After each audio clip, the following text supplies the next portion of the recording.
ये कहानी सिर्फ एक बादशाह वीरभद्र सिंह की नहीं, बल्कि उस जुल्म की है जो सदियों तक बोलता रहा, चीखता रहा, मगर कोई सुनने वाला ना था। ये किस्सा है एक ऐसी अंधी ताकत का जिसे अपने दो खूंखार कुत्तों पर नाज था, रुद्र और काल, जिनकी भौंक से पूरा गांव कांप जाता था। ये कहानी है एक मजलूम लोहार अब्दुल्लाह की, जिसकी कदमों की मिट्टी भी पाक थी, मगर उसी मिट्टी को उसके खिलाफ सबूत बना दिया गया। ये जिक्र है उस पाकीज़ा बेटी जीनत का, जिसकी खूबसूरती पर जालिम बादशाह की नजर पड़ी और किस्मत का रुख ही बदल गया। और फिर उस अल्लाह वाले की आमद हुई, जिसकी खामोशी भी तूफान थी, जिसकी दुआ भी तलवार थी। ये कहानी सिर्फ बगावत की नहीं, बल्कि ईमान, हौसले और कुर्बानी की है। जब जुल्म अपनी इंतहा तक पहुंचता है तो अल्लाह की मदद भी अपने जलाल में आती है। तैयार हो जाइए एक ऐसे सफर के लिए जहां आंखें नम होंगी, दिल दहलेगा और अंजाम आपके रोंगटे खड़े कर देगा। ये कहानी है एक ऐसे जालिम राजा वीरभद्र सिंह की, जो राजगढ़ नाम का एक इलाका हुकूमत करता था। उसकी सल्तनत पहाड़ों से लेकर दरियाओं तक फैली हुई थी। लोग उसे धर्म का रखवाला, इंसाफ का पुजारी और देवताओं का भेजा हुआ समझते थे, मगर हकीकत कुछ और ही थी। वीरभद्र सिंह अंदर से एक वहशी दरिंदा था, ताकत का भूखा, ऐशो आराम का गुलाम और हवस का पुजारी। दिन के वक्त वो दरबार में इंसाफ की बातें करता, मंदिरों में पूजा करवाता और गरीबों में सोना बांटता, मगर रात का अंधेरा आते ही उसका असली चेहरा सामने आ जाता। उसे सबसे ज्यादा नशा था मुस्लिम औरतों का। उस दौर में हिंदू और मुसलमान एक साथ रहते थे। मुसलमान औरतें आमतौर पर पर्दे में रहा करती थीं, और यही पर्दा उनकी खूबसूरती को और निखार देता। राजा अक्सर कहता, पर्दे में छुपी चीज ही सबसे कीमती होती है, और कीमती चीजों पर तो राजा का हक होता है। जिस मुस्लिम औरत को वो देख लेता या सिर्फ उसके हुस्न की तारीफ सुन लेता, वो उसके दिल में उतर जाती। लेकिन चूंकि वो अपने आप को इंसाफ परस्त कहलाता था, इसलिए वो सीधे हाथ नहीं डालता था। वो चालें चलता ताकि दुनिया समझे इंसाफ हो रहा है, जबकि असल में जुल्म हो रहा होता। उसके पास दो खास कुत्ते थे, रुद्र और काल। ये कुत्ते आम जानवर नहीं थे। महल में मशहूर था कि इनकी ट्रेनिंग किसी काले जादूगर ने की थी। इन कुत्तों के पास एक अजीब ताकत थी। ये किसी भी शख्स के कदमों की मिट्टी सूंघ कर पहचान लेते थे कि वो कौन है और कहां है। जब राजा किसी औरत पर फिदा हो जाता तो अपने ही महल में चोरी करवाता और सबसे पहले उस औरत के बाप, भाई या शौहर को निशाना बनाता। उसे मालूम था जब मर्द जेल में होगा तो औरत मजबूर होगी। राजा चुपके से उस मर्द की मिट्टी मंगवाता। जहां जहां वो चला, वहां की मिट्टी महल के खास नौकर इकट्ठा करते। फिर वो मिट्टी रुद्र और काल को सूंघाई जाती। कुत्ते मिट्टी सूंघते और पूरी रियासत में घूमते हुए उस खुशबू का पीछा करते। जिसके दरवाजे पर जाकर वो बैठ जाते, समझा जाता वही चोर है। और चोरी वो तो पहले ही राजा के खजांची से करवाई गई होती। रियाया इन कुत्तों को देवता का इंसाफ मानती थी। जिस घर के बाहर ये बैठते, वहां लोग जमा हो जाते। चोर चोर की आवाजें गूंजती, सिपाही आते और उस बेकसूर मुसलमान मर्द को गिरफ्तार कर लेते। फिर उसकी बीवी या बेटी को राजा के महल में इंसाफ की जमानत के तौर पर बुलाया जाता और वहां उसकी इज्जत को रौंद दिया जाता। शहर में खौफ तारी था। हर सुबह दरवाजा खोलने से पहले लोग दुआएं करते, या अल्लाह, रुद्र या काल हमारे दरवाजे पे ना हो।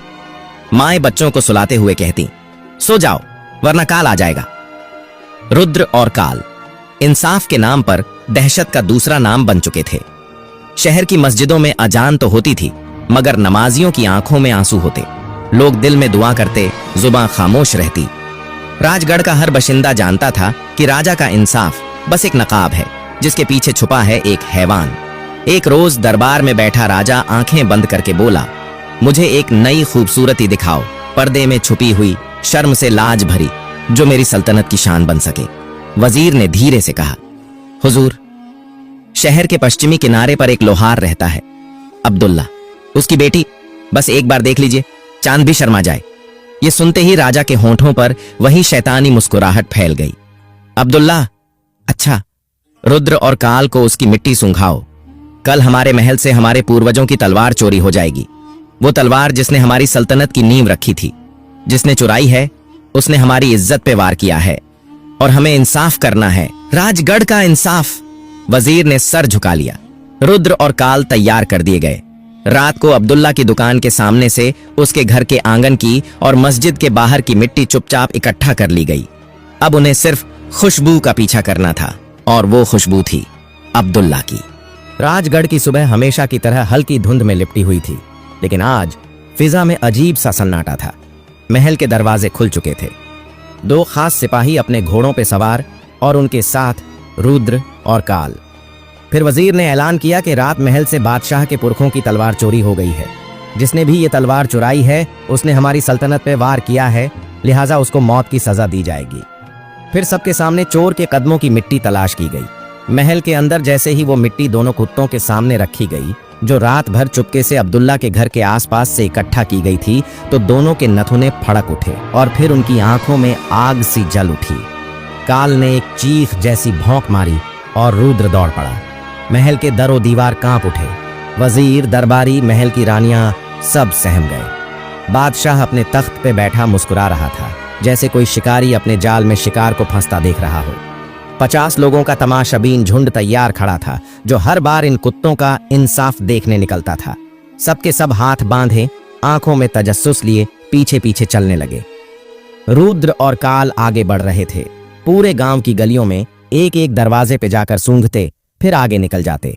एक लम्हे को रुकते, सूंघते, गर्दन झटकते और चल पड़ते।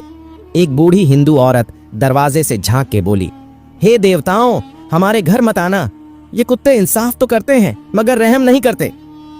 एक हिंदू मर्द ने अपने बेटे को पीछे करते हुए कहा, इनकी आंखों में जिसकी झलक आ जाए वो चोर ही कहलाता है, चाहे सच्चाई कुछ भी हो। गली दर गली, मोहल्ला दर मोहल्ला, दरवाजा दर दरवाजा लोगों के दिल धड़क रहे थे।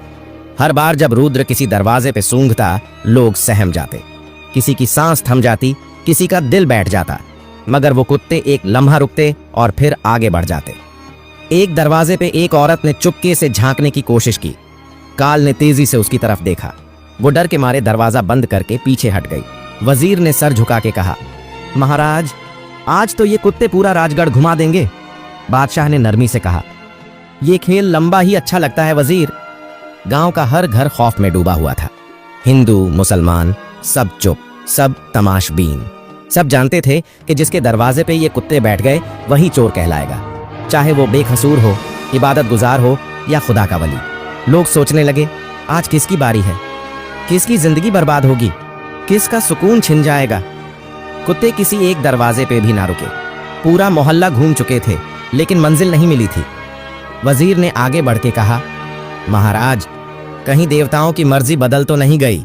बादशाह ने तंजिया मुस्कुराहट के साथ कहा, नहीं वजीर, देवता कभी गलती नहीं करते, ये बस पहचान रहे हैं कि शिकार कहाँ है। आखिरकार वो लम्हा आ ही गया।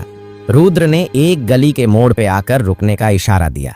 काल गुर्राया और फिर दोनों धीरे धीरे कदम उठाते हुए एक छोटे से पुराने मगर साफ सुथरे घर के सामने आकर बैठ गए। खामोशी छा गई। तमाशबीनों का शोर दब गया। वजीर की जुबान रुक गई। बादशाह के होठों पे फातिहाना मुस्कुराहट आ गई। रुद्र और काल मुकम्मल सुकून से आंखें बंद किए अब्दुल्ला के दरवाजे के सामने बैठे थे। दरवाजे के पीछे से अब्दुल्ला की बेटी ने पूछा, अब्बा, बाहर कुछ शोर है? अब्दुल्ला ने खिड़की से झांका और उसके हाथ से चाय का कप छूट गया। आंखों में वहशत और दिल में एक अजीब सी घबराहट उतर आई। अब्दुल्ला बड़बड़ाया, या अल्लाह, ये कैसा वक्त आ गया? मैंने तो कोई चोरी नहीं की, फिर ये हमारे दरवाजे पे क्यों आए हैं?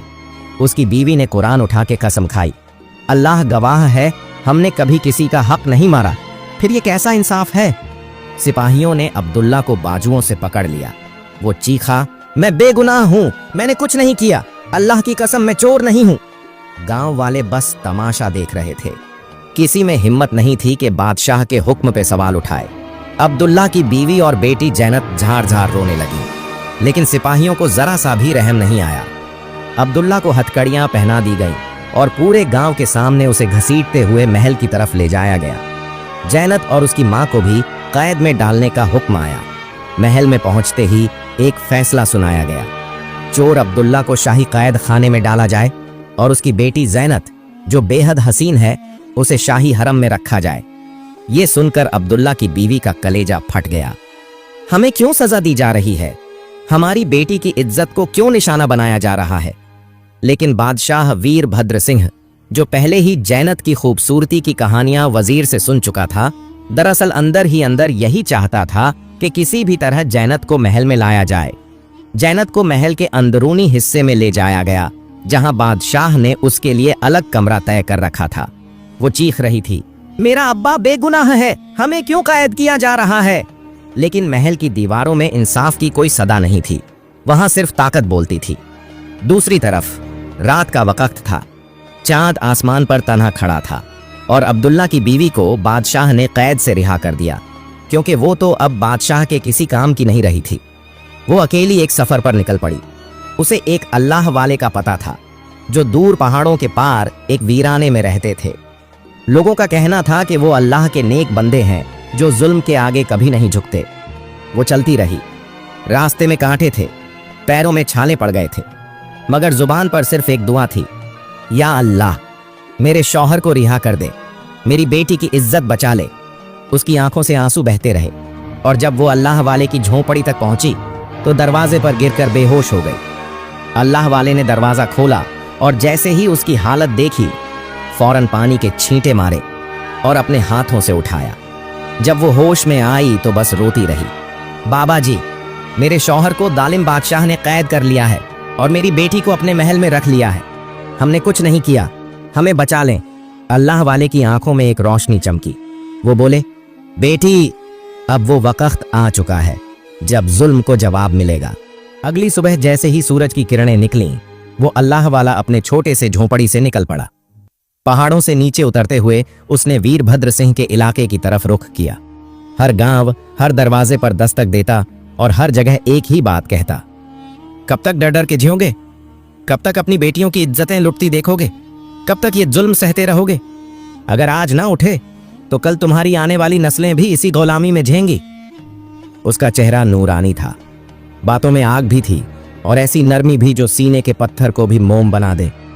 जो मुसलमान सालों से डरे सहमे जी रहे थे, उस बुजुर्ग को देखकर हैरान रह गए।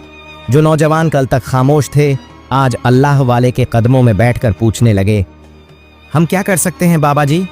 हम तो कमजोर हैं। अल्लाह वाला हौसले से जवाब देता, ताकत तलवार में नहीं होती, सच में होती है।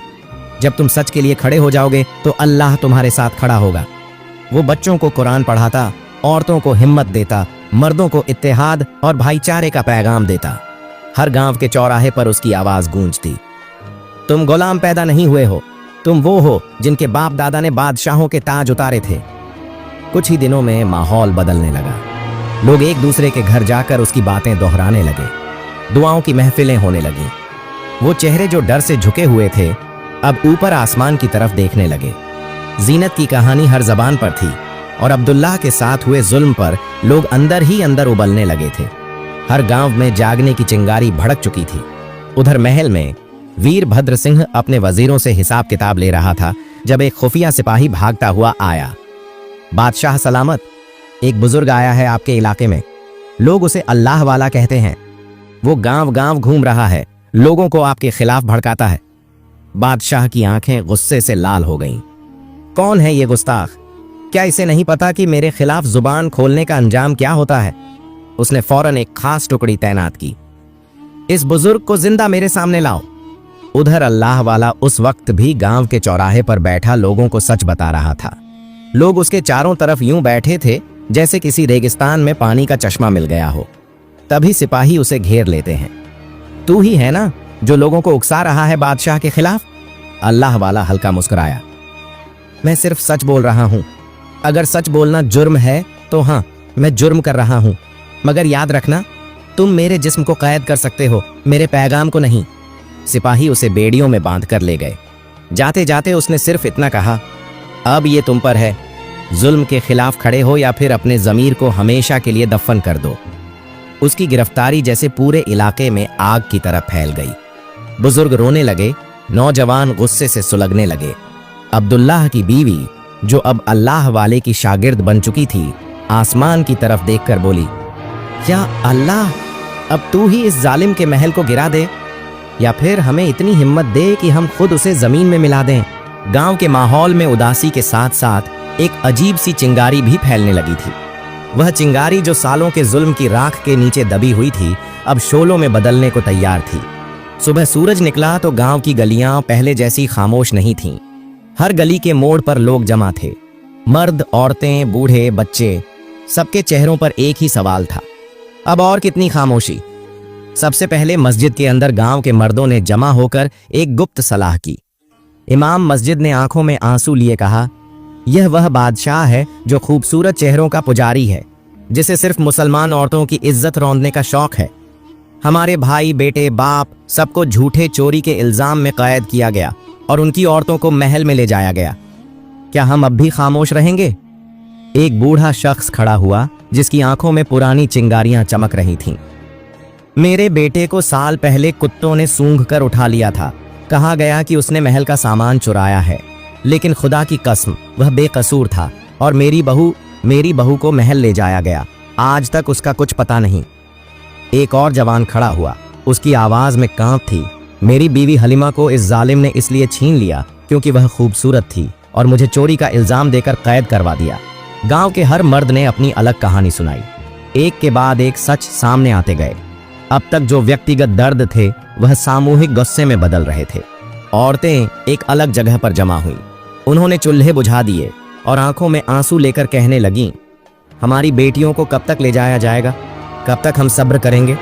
कब तक हम खामोश रहेंगी? एक माँ ने कहा, मेरी ज़ैनब सिर्फ 16 साल की थी। उसकी आंखों में अभी ख्वाब थे। बादशाह के कुत्ते हमारे घर आए और उसे महल ले गए। मैंने कितनी बार फरियाद की मगर किसी ने न सुनी। एक और औरत ने अपने बेटे का हुलिया बयान किया। वह हाफिज कुरान था मगर उस पर चोरी का इल्जाम लगाकर उसे जेल में डाल दिया गया और मेरी बहू को बादशाह के सिपाही उठा ले गए। बच्चे भी अलग बैठे थे। उनकी आंखों में आंसू नहीं, गुस्सा था। वह मिट्टी में लकड़ियां उगाड़कर तलवारें बना रहे थे। एक बच्चा बोला, मेरे अब्बा को ले गए, मेरे भाई को ले गए, बादशाह को हम छोड़ेंगे नहीं। बूढ़े इकट्ठे हुए जिन्होंने बादशाह के पूरे द्वार को अपनी आंखों से देखा था। वह कह रहे थे, हमने इतने जालिम नहीं देखे जितने यह वीरभद्र सिंह है। इसके कुत्ते भी उस जैसे हैं जिनकी नाक पर शक नहीं किया जा सकता। मगर अब हद हो गई है।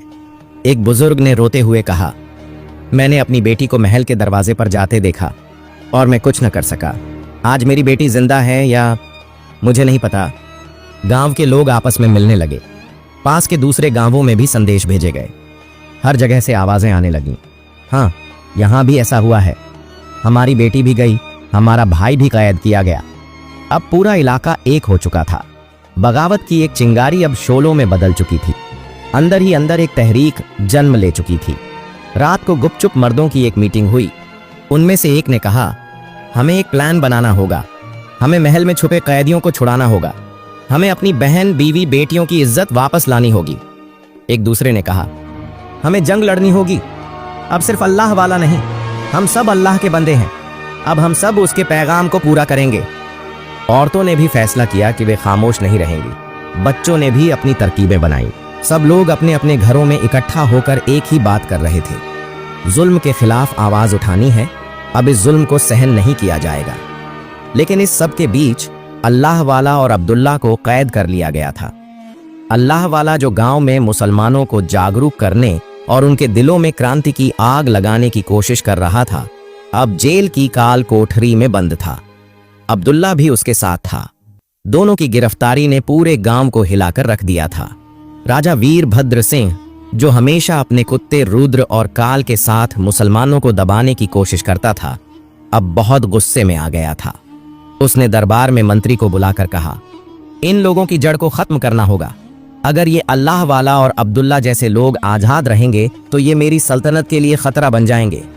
मंत्री ने सिर झुकाकर कहा, राजा सलामत, आपकी बात बिल्कुल सही है, लेकिन ये मुसलमान अब एक ताकत बन चुके हैं। हमें इनके बीच दरार डालनी होगी ताकि ये एकजुट न हो सकें। राजा ने गुस्से में कहा, इन सभी को दृष्टांत बना दो, यही हमारा आखिरी हल है। दूसरी ओर जेल की काल कोठरी में अल्लाह वाला और अब्दुल्ला एक दूसरे के साथ बैठे थे। अल्लाह वाला चुप था, लेकिन अब्दुल्ला की आंखों में गुस्सा था और वो लगातार अल्लाह वाले से कह रहा था, यह क्या हो रहा है? ये लोग हमें सच्चाई की कीमत पर कैद करके रखेंगे। हमने क्या किया? अल्लाह वाला सिर झुकाकर बैठा रहा और फिर धीरे से बोला, यह तो अल्लाह का इरादा है। हर मुसीबत के पीछे एक संदेश छुपा होता है। सब्र और ताकत हमारी सफलता की कुंजी है। अब्दुल्ला ने कहा, हमें बाहर निकलकर इन जालिमों का मुकाबला करना चाहिए। हम क्यों जेल में बैठकर उनका जुल्म सहते रहें? अल्लाह वाला मुस्कुराते हुए बोला, हम जेल में नहीं हैं, हम एक किले में हैं और यह किला हमें अल्लाह के रास्ते पर चलने की ताकत देगा। इस दौरान राजा ने तुरंत अपने सिपाहियों को गांव-गांव भेजा ताकि वो मुसलमानों के बीच डर फैलाएं। राजा ने मंत्री से कहा, अब मुझे इन बगावतों को रोकना है। हम इन मुस्लिम नेताओं को हराकर अपनी तख्त को और मजबूत करेंगे। मंत्री ने कहा, राजा सलामत, आपकी रणनीति सफल होगी, लेकिन यह बगावत गंभीर है। हमें तुरंत कुछ करना होगा। राजा की सेना जेल की ओर बढ़ी और वो अल्लाह वाला और अब्दुल्ला को जेल से निकालकर दरबार में लाने वाले थे। जेल में अल्लाह वाला और अब्दुल्ला अपनी किस्मत पर यकीन रखते हुए एक दूसरे की तरफ देखकर मुस्कुरा रहे थे। दोनों के दिलों में एक ही हौसला था, जुल्म का खात्मा होगा, चाहे जो हो। इंशाअल्लाह इन जालिमों का खात्मा होगा, अल्लाह वाले ने कहा। अल्लाह वाला और अब्दुल्ला को दरबार में लाया गया। दोनों की आंखों में वो जोश था जो हमेशा इंसान को जालिमों के सामने सच का रास्ता दिखाता है। अब तुम दोनों को उदाहरण बना दिया जाएगा ताकि तुम्हारे अनुयायियों को ये पता चल जाए कि तुम्हारा अंजाम क्या होगा, राजा ने कहा। लेकिन अल्लाह वाला और अब्दुल्ला चुप रहे। उनकी चुप्पी में एक ताकत थी, एक ऐसा हौसला जो राजा के जुल्म के सामने डट कर खड़ा था। और फिर अल्लाह वाला बोला, जुल्म का एक दिन खात्मा होगा और तुमको अपनी सजाओं का सामना करना पड़ेगा। राजा को उसकी बातों से गुस्सा आया और उसने हुक्म दिया कि उन्हें फिर से जेल में भेज दिया जाए। बादशाह वीरभद्र सिंह का जुल्म दिन ब दिन बढ़ता ही जा रहा था। उसका हर कदम मुसलमानों के लिए नई मुसीबत ले आता और लोगों के दिलों में नफरत और बगावत की आग और भी भड़कती जा रही थी। मगर बादशाह की आंखों में बस अपनी ताकत और तख्त का नशा था। वो हर किसी को अपने कब्जे में लेना चाहता था। अब तो बात यहाँ तक आ पहुंची थी कि बादशाह ने अपने महल में एक एक करके मुसलमान औरतों को बुलाना शुरू कर दिया था। पहले मुलायम लहजे में बात करता, फिर डराने धमकाने लगता। उसके वादे महज धोखे थे, उसकी नीयत साफ न थी। अगर तुम मेरे कहे पर चलो तो तुम्हारे शौहर को कुछ नहीं होगा, तुम्हारी इज्जत भी महफूज रहेगी। लेकिन अगर तुमने मेरी बात न मानी तो न सिर्फ तुम्हारे भाई बल्कि तुम्हारे अब्बा को भी मिटा डालूंगा। तुम्हारी जिंदगी क्या से क्या बना दूं, अंदाजा नहीं तुमको। यही बातें वो औरतों से करता, मगर वो औरतें डरी नहीं। उनके चेहरों पर खौफ और दिलों में इंतकाम का शोला था। ज़ैनब, जो अब्दुल्ला लोहार की बेटी थी, अब बादशाह के महल में कैद थी। उसकी खूबसूरती ने बादशाह को दीवाना कर दिया था। वो चाहता था उसे अपने किसी कीमती खजाने की तरह सजा कर रखे। ज़ैनब की आंखों में एक चमक थी, मगर उस चमक के पीछे बहुत सा दर्द छुपा हुआ था। महल की औरतें उसे सजाती और समझाती, बादशाह तुमसे बहुत खुश है, तुम्हारी जिंदगी अब बदलने वाली है। ज़ैनब ने नजरें झुकाकर जवाब दिया, मेरे अब्बा को छोड़ दो, मुझे कुछ नहीं चाहिए। बादशाह ने अपनी लाल लाल आंखों से ज़ैनब को घूरा और कहा, अगर अपने अब्बा की जान बचानी है तो तुम्हें यहीं रहना होगा, वरना मैं तुम्हारे सामने ही उसे मार डालूंगा। ज़ैनब का दिल कांप उठा, मगर उसने अपने आप को संभाला और कहा, जो करना है कर लो, मगर मेरी रूह कभी तुम्हारी गुलाम नहीं बनेगी। बादशाह ने अपने वजीर को हुक्म दिया, बाकी औरतों को भी डराओ, जैसे भी हो उन्हें अपने कब्जे में लाओ। मगर मुसलमान औरतों में ऐसी कोई न थी जो उसके आगे झुकी हो। जब भी बादशाह किसी के कमरे में जाता, वो औरतें आंसू छुपाती, लेकिन जबान से कहती, हम तेरा जुल्म बर्दाश्त नहीं करेंगे। एक दिन बादशाह ने एक औरत से कहा, अपनी बेटी को मेरे महल में भेज दो, वरना तुम्हारी सारी नस्ल को मिटा दूंगा। उस औरत ने कहा, हमें तेरी धमकियों से डर नहीं लगता, हमारा अल्लाह हमारे साथ है। बादशाह गुस्से में चीखा, अगर मेरी बात ना मानी तो तुम्हारे शौहर का खून तुम्हारी आंखों के सामने बहेगा। गांव की फिजा में जो डर और खौफ छा गया था, वो अब धीरे धीरे खत्म हो रहा था। मुसलमान अब एक हो चुके थे और उनका हौसला पहले से कहीं ज्यादा मजबूत हो गया था। खवातीन, मर्द, बच्चे, बूढ़े, हर शख्स के दिल में अब ताकत जाग चुकी थी। उनकी आवाजों में अब एक नया जोश था जो सबकी तकदीर बदलने वाला था। वो अब एक बड़ी बगावत के लिए पूरी तरह तैयार थे। पूरा गांव अपने घरों से निकलकर बादशाह के किले की तरफ बढ़ रहा था। किसी के हाथ में लाठी, किसी के पास लकड़ी का डंडा, और जिसे जो भी मिला लेकर निकल पड़ा। इस कारवां में हर मुसलमान शामिल था और उनका एक ही मकसद था, बादशाह के जुल्म का हिसाब लेना। हमें इन जालिमों को उनके किए की सजा देनी है। ये नारे हर तरफ गूंज रहे थे। बादशाह वीरभद्र सिंह जो अपने महल में सुकून से बैठा था, जब उसने देखा कि गांव वालों की भीड़ उसकी तरफ बढ़ रही है तो उसके होश उड़ गए। उसे अंदाजा हो गया था कि अब उसका वक्त पूरा हो चुका है, लेकिन फिर भी वो अपने आप को संभालते हुए बोला, सिपाहियों को भेजो, इन्हें रोको। मगर सिपाही इतने कम थे कि वो इस तूफान को रोक ही नहीं सके। मुसलमानों ने सिपाहियों को एक एक करके बांधना शुरू कर दिया। फिर वो सब जेल खाने की तरफ बढ़े। वहां जाकर उन्होंने अल्लाह वाला और अब्दुल्ला को आज़ाद करवाया और जितनी भी मुसलमान औरतें थीं सबको रिहा किया। इसके बाद अल्लाह वाले ने बादशाह के 2 कुत्तों रुद्र और काल का जादू खत्म किया और उन्हें हुक्म दिया, जाओ बादशाह को पकड़ कर लाओ। ये सुनते ही दोनों कुत्ते बिजली की तरह बादशाह के कमरे की तरफ दौड़ पड़े। उनकी आंखों में गुस्सा साफ झलक रहा था। वो सीधा किले में घुसे और बादशाह को चारों तरफ से घेर लिया। बादशाह की चीखें जैसे ही बाहर पहुंची, अल्लाह वाला ने रुद्र और काल को हुक्म दिया, इसे चीर दो, फाड़ दो, इस जालिम का अंजाम अब आ चुका है। ये मंजर बेहद दर्दनाक था, लेकिन इसी से मुसलमानों की आज़ादी का आगाज हुआ।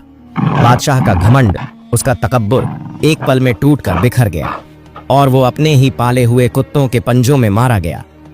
जुल्म का खात्मा हो गया। ये वो आवाज थी जो पूरे गांव में गूंज रही थी। चारों तरफ खुशी का माहौल था। अब्दुल्ला, उसकी बीवी और बाकी सभी कैदी अब आजाद थे। सबके चेहरों पर खुशी थी और वो अल्लाह वाले का शुक्र अदा कर रहे थे। यहीं पर यह कहानी खत्म होती है। अल्लाह वाले ने मुसलमानों को जुल्म से निजात दिलाई और उन्हें एक नई जिंदगी बख्शी। उनकी इस बगावत ने इंसाफ और हक का नया दरवाज़ा खोला। फिर अल्लाह वाला सब मुसलमानों को खुदा हाफिज कहकर एक नए सफ़र की तरफ रवाना हो गया। तो नाजरीन, ये थी हमारी आज की वीडियो। अगर वीडियो पसंद आई हो तो लाइक ज़रूर कीजिए और अपने दोस्तों और अहबाब से शेयर करना न भूलिए। जज़ाकल्लाह खैर।